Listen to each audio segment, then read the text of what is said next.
Bakit ba sa tuwing may krisis sa Pilipinas, bagyo, pandemya, pagtaas ng presyo, laging may ayuda para sa marami? Pero bakit parang hindi kasama ang aming pamilya? Dahil ba may OFW sa bahay? Ibig bang sabihin nito ay mayaman na agad kami?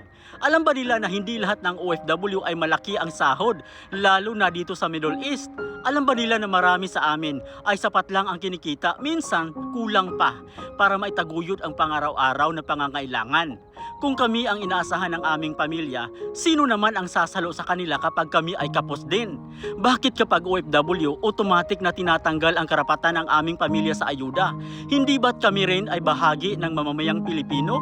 Hindi ba't ang pamilya namin ay naiwan dyan para sa mas magandang kinabukasan? Hindi ba nila nakikita na ang pirang pinapadala namin, remittances, ay isa sa bumubuhay sa ekonomiya ng bansa? Na kahit malayo kami, patuloy kaming nagsasakripisyo para sa Pilipinas. Kung kami ang tinatawag na bagong bayani, bakit parang ang pamilya namin ang unang naiiwan? Sa panahon ng krisis, hindi ba dapat mas lalong walang naiiwan? O hanggang salita na lang ba ang pagkilala sa sakripisyo ng OFW? Panahon na para magising, panahon na para marinig ang boses ng aming pamilya.